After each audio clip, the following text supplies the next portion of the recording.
우리 식사도 어떻게 보면은 스트레스하고 관련이 많아요. 그 다음에 소화력도 이게 관련이 많거든요. 그래서 우리가 암 환자분들이 이게 식사를 할 때는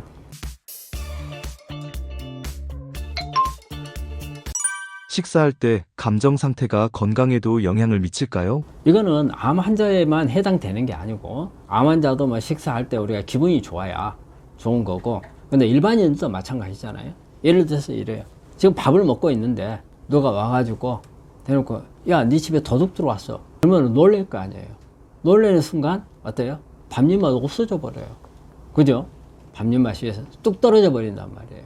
놀래가지고. 그렇듯이 우리 식사도 어떻게 보면은 스트레스하고 관련이 많아요. 그 다음에 소화력도 이게 관련이 많거든요. 그래서 우리가 암 환자분들이 이게 식사를 할 때는 가능한 한 걱정거리가 되는 거라든지 스트레스 줄 만한 이런 부분들은 없애주는 게 좋아요. 또 저는 혼자 먹는 것은 피했으면 해요. 왜냐하면 혼자 먹다 보면 허겁지겁 먹어요. 아무 생각 없이 빨리만 먹고, 또 어떤 분은 스트레스가 쌓이면 한두 숟갈 들고 깨작깨작 하다가 놔둬버린단 말이에요. 그래서 식사가 즐겁지도 못하고 오히려 스트레스가 쌓이고 오히려 몸 안에서 산화물만 만드는, 또 아니면은 우리가 교감신경만 항진시키는 이런 역할을 하고 말 수가 있거든요. 그래서 식사 분위기는 밝은 게 좋고요. 가능한 한 걱정거리 되는 부분들은 식사 시간에는 피하고, 그리고 식사할 때는 누가 가족이나 누가 같이 있으면서 분위기를 좀 만들어 주실게요. 우리가 대화를 하다 보면 입맛이 없어서 한참 이야기하다 보면 이야기에 빠져가지고 그냥 밥을 먹는 수가 있거든요. 아무 생각 없이. 입맛이 없을 때는 그런 방법도 좋거든요. 그래서 그런 방법을 통해서 좀 더 즐겁게 먹어요. 근데 우리가 식사를 할 때 교감신경이 항진되게 만들면은 입맛이 없어지는 거예요. 이 교감신경이 항진된다는 것은 긴장 상태를 만드는 거예요. 즉 스트레스예요. 이때 무슨 뭐 항암 치료 이야기하고 또 경제적인 걱정거리 이야기하고 가족 간에 그렇지 않아도 암 때문에 힘든 사람한테 이런 부분들을 이야기를 하게 되면은 긴장 상태에 빠지죠. 그러면 교감신경이 항진이 돼서 입맛 떨어지죠. 그 다음에 소화 안 되죠. 그 다음에 교감신경이 항진이 되면 면역도 떨어져요. 이거 다 안 좋죠. 그래서 절대 걱정되는 이야기는 하시지 말고, 또 분위기를 살려주는 누군가가 같이 먹는 게 좋고, 그리고 빨리 먹는 것을 피하게끔 만들어 줘야 돼요. 천천히. 빨리 먹으면 혈중 농도가 확 치솟아 올라가죠. 그래서 천천히. 우리가 환자분들한테 식사 시간을 어느 정도 하는 게 좋느냐고 이야기를 하면 보통 30분 정도를 먹으라고 그래요. 그리고 먹는 동안에 자주 씹어야 돼요. 그러니까 우리가 서로 간에 대화를 하다 보면 입안에서 우물우물 하면서 씹으면서 대화 나누고 하면은 소화가 잘 돼요. 근데 그렇지 않고 그냥 하면은 막 몇 번 씹지 않고 넘겨버리고, 그 속도 빨라지죠. 소화 안 되죠. 그래서 오히려 안 좋을 수 있어요. 장 기능에도 안 좋을 수가 있고. 그래서 우리가 그 식사하는 것도 사실 스트레스하고 관련이 많고, 우리 암 환자들이 식사하는 분위기라든지 이런 부분도 아주 중요합니다. 암 환자 식사일기 작성이 중요한 이유는 무엇인가요? 우리가 이제 암 환자들이 그 식사 일기를 쓰는 것은 마르고 닥터로 날마다 이게 쓴다는 것보다도 중요한 게 이 사람이 어떤 식사 패턴으로 가고 있는가를, 그게 중요하거든요. 뭐냐면 이 환자가 우리 암을 치료하는데 도움이 되는 식사 패턴인지, 아니면 암에 도움이 되지 않는 식사 패턴인지, 그러면은 이 일기에는 어떤 것들이 나오냐, 몇 끼 어떤 음식을 먹었는가, 이런 부분들을 기록을 하고, 그 다음에 양은 얼마나 먹었는가, 그 다음에 또 하나는 어느 때 먹었는가, 그 다음에 여기다가 또 추가를 한다면 얼마 간격으로 먹었는가. 그 예를 들어 가지고 내가 한 30분 정도 한 번 먹을 때 30분 정도 먹는다, 아니면 한 10분 정도 먹는다, 아니면 5분 만에 나는 먹어버린다, 이런 부분들. 그 다음에 또 여기다가 내가 식사하는데 맛있게 잘 먹었다, 내가 못 먹었다, 이런 부분들을 기록을 하면 이 기록을 가지고 자기 자신이 들여다볼 수 있어요. 그리고 또 우리 환자분들이 암에 대해서 공부를 좀 많이 하잖아요. 식단 같은 거 하잖아요. 그러면 내가 그런 걸 보면서 이게 좋은 방법이구나 하지만 내가 정말 그렇게 실행을 했는지, 그건 또 다르거든요. 그래서 자신을 한번 돌아볼 수 있는 그런 부분들이 되는 거고, 또 아니면 이 자료를 전문가한테 주는 거예요. 의사들한테 줘도 되고, 아니면 우리가 영양 전문가들이 있거든요. 이런 분들한테 주어서 암 식단으로서 이게 맞는가, 이런 부분들을 주어서 평가를 받고, 이것을 어떻게 교정을 하는 게 좋은가 조언을 받고, 그래서 식이일기를 쓰는 것은 우리 암 환자들한테는 좀 아주 중요하고, 할 수 있다면 꼭 한 번 정도는 해볼 필요가 있습니다. 우리 환자분들 그런 분들이 있습니다. 식이일기 써갖고 오신 분들이 있거든요. 그래서 봐달라고 하신 분들이 있거든요. 그리고 또 이제 여기다가 하나 추가를 한다면 어떻게 처리를 했는가도 써오신 분들이 있으면 아주 좋아요. 튀김류를 좀 좋아하는 분들이 있고, 또 육류를 좋아하는 분들, 아니면 채식을 좋아하는 분들, 그리고 이제 조리할 때 조미료를 많이 쓰는가 안 쓰는가, 그 다음에 간을 짜게 하는가 약하게 하는가, 그런 부분들을 다 해갖고 온다면 우리가 제3자 입장에서 객관적으로 평가해 줄 수가 있거든요. 그리고 어떤 부분을 고쳐야 될지 본인이 모르는 경우가 많아요. 그래서 그런 부분도 할 수 있는 그런 식이일기를 쓰면 그런 장점이 있습니다. 구독자님께서 남겨주신 댓글입니다. 우리 함수몽님께서 보내주신 건데, 생강 레몬즙 500ml에 타서 마시는 건 어떤지요? 예, 권장합니다. 생강은 이게 참 여러 가지 작용이 있어요. 우리가 항염증 작용이 있어요. 우리 몸 안에 암은 염증을 일으킬 수 있는 원인이 암도 마찬가지로 키우는 역할을 합니다. 그래서 우리가 암은 염증성 질환이라고도 해요. 근데 생강이 그런 염증을 제거하는 기능이 있고요. 그 다음에 생강 자체가 우리가 항암이라든지 이런 거 했을 때 항구토 작용이 있거든요. 구토를 못하게 막아주는. 근데 이 생강이 우리가 구토 작용이 되게 뭐 항암 할 때 주로 많이 이제 생각할 수 있는 부분인데, 그 항암 약물을 쓰잖아요. 그러면 토하는 기능은 어떻게 보면 내 몸 안에 들어온 항암 독성 물질을 바깥으로 배출시켜 버리려고 하는 기능이고, 그러면 결과적으로는 따지면 항암 효과가 떨어지는 개념이에요. 그래서 항구토제는 저는 암을 치료하는데 항암 효과를 높이는 데 도움을 주는 작용이에요. 그 작용을 가지고 있는 게 생강이거든요.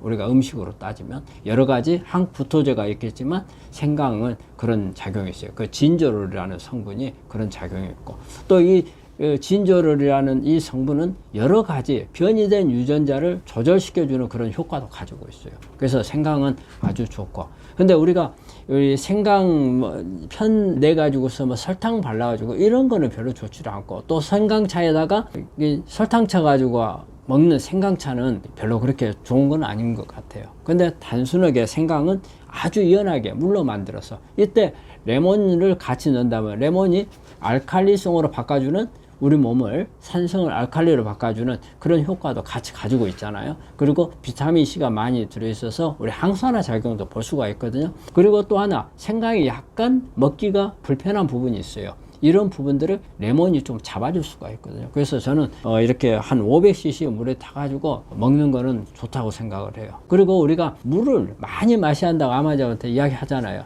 근데 평소에 물 먹는 걸 되게 싫어하는 분들이 있어요. 어떤 분들이 저한테 이런 말도 하더라고. 자기는 물 먹는 게 죽는 것보다도 싫다고. 이런 분들한테 물 마시라고 하면 힘들죠.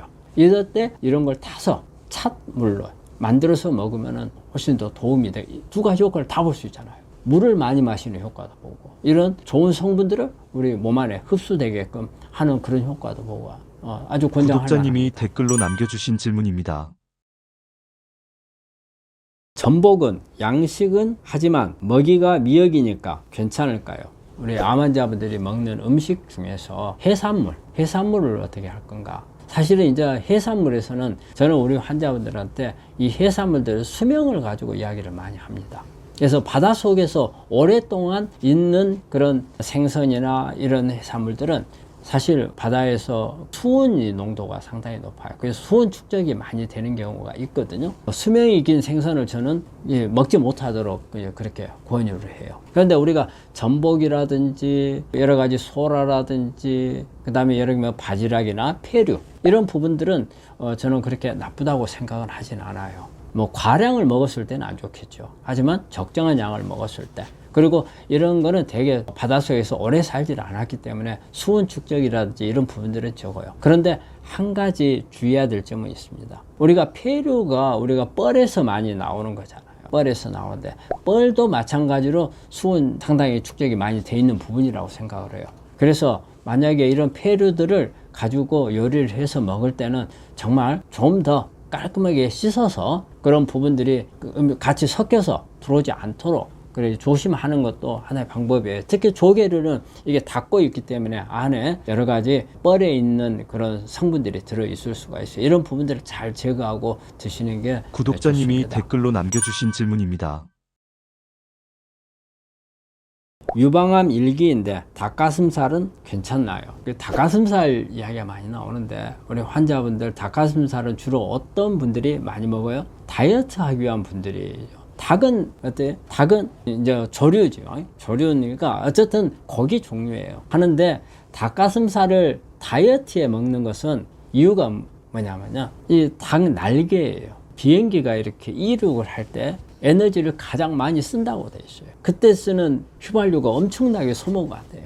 우리가 새도 마찬가지예요. 새도 날려고 할 때 막 올라갈 때 가장 에너지를 많이 써야 돼요. 그러면 그때 주 역할을 하는 게 뭐예요? 날개예요. 날개. 날개에 있는 세포에는 미토콘드리아가 엄청나게 많이 있어요. 일반 세포보다도 몇십 배, 몇백 배의 미토콘드리아라는 게 뭐예요? 에너지를 만드는 거거든요. 이때 에너지가 많이 필요하니까 날개 세포에는 그렇게 돼 있어요. 그래서 닭가슴살을 먹게 되면 에너지 소비를 엄청 시키는 역할을 해요. 미토콘드리아가 많이 들어오죠. 그래서 먹지만 우리가 다이어트 식품이라 하는 이유가 그런 거예요. 우리가 사람도 마찬가지로 닭가슴살을 먹으면 에너지 소비를 이제 많이 시키겠죠. 그래서 도움은 될 수 있어요. 하지만 이것도 어때요? 닭이 어떻게 키우느냐가 문제가 나오죠. 닭을 대부분 다 어떻게 해요? 사육을 하잖아요. 조그마한 이게 공간 안에다가 넣어가지고 하기 때문에 여기에는 여러 가지 유해한 성분들이 있을 수 있다는 거예요. 뭐 성장 호르몬 문제라든지 항생제 문제라든지 사료 문제라든지 그리고 이 닭장 안에 있는 닭이 뭐가 있어요? 엄청 스트레스를 많이 받았거든요. 이런 스트레스 부분이 영향을 줄 수 있는 이런 부분들이 있기 때문에 우리가 다이어트용으로 아주 좋습니다 해서 닭가슴살을 아주 권하는 이런 게 많이 나오는데 암 환자분들한테는 저는 뭐 조금 먹는 건 괜찮아요. 기력이 많이 떨어졌거나 하지만 그렇게까지 크게 많이 구독자님이 댓글로 남겨주신 않습니다. 질문입니다. 비트 말린 것 따뜻한 물에 우려 먹으면 효과가 있습니까? 비트는 제가 상당히 권하는 식품이죠. 어떻게 보면은 채소 중에서 우리 암 환자분들한테 제가 가장 많이 권하는 식품이 비트예요. 비트를 왜 권하냐면요. 사실 그 비트는 미네랄이 많은 식품이거든요. 그리고 파이토케미칼도 많이 있고. 그래서 미네랄이 많아서 우리 몸의 산성화를 막아줄 수 있는 아주 좋은 식자재가 바로 비트예요. 그래서 비트는 이렇게 이것을 그대로 이 비트 생으로 먹는 것도 괜찮고요. 또 익혀서 먹는 것도 괜찮아요. 익혀서 먹으면 이 안에 있는 지용성 성분들이 활성화가 돼서 훨씬 좋은 효과도 볼 수 있고 그리고 이제 말려서 먹는 것도 먹을 수는 있어요. 근데 이제 말려서 먹는 경우에는 약간의 단점은 비트가 가지고 있는 수용성 비타민들이 많이 파괴될 수는 있어요. 그리고 익혀서 먹는 것도 마찬가지예요. 수용성 성분들은 파괴가 될 수 있어요. 그래서 우리가 비트를 어떤 방법으로 먹느냐 이런 부분들은 내가 비트를 먹는 목적이 어떤 건가 그걸 생각을 해가지고 먹는 게 좋아요. 그래서 만약에 내가 산성화를 먹기 위해서 한다 할 때는 뭐 말려서 돼요. 미네랄이 주 그거기 때문에. 하지만 내가 어떤 항산화 작용을 봐야 되겠다 할 경우에는 생으로 먹는 게 낫고요. 그 다음에 어떤 면역을 좀 올린다. 그러면 이제 우리 지용성 비타민이 오히려 조금 더 낫거든요. 그러면 이제 이럴 때는 뭐 익혀가지고 먹는 것도 방법이고. 그러니까 목적에 따라서 약간은 다릅니다. 하지만 어떤 방법으로 먹든지 간에 구독자분들께 도움이 해주고 되는 싶은 것은 말씀이 맞습니다. 있으신가요? 오늘 또 우리 여러분들하고 또 암에 관해서 이야기를 많이 나눠보았습니다. 오늘의 가장 하는 부분은 댓글에서 초기 암에 대해서 수술했을 때 내가 어떻게 될 건지 상당히 이 부분이 저는 오늘 좀 인상 깊었던 부분인 것 같아요. 되게 우리 초기 암이라고 하면 우리 환자분들이 이제는 완치된다는 것을 오히려 더 생각을 해요. 그러다 보면은 항상 뭐냐면 소홀해. 내가 이제 완치됐으니까 옛날 생활로 돌아가도 된다. 근데 암은 어디까지는 암입니다. 그리고 암은 내가 얼마나 노력을 하느냐에 따라서 결과가 달라요. 초기 암을 가지고 계신 분들 경각심을 놓지 마시고 이런 분들은 어때요? 사실 초기 암의 장점은 뭐예요? 완치로 갈 수 있다는 거잖아요. 그럼 완치로 가야죠. 근데 완치로 가는데 가만히 있어갖고 가는 건 아니에요. 본인이 노력을 해야 된다는 것을 중점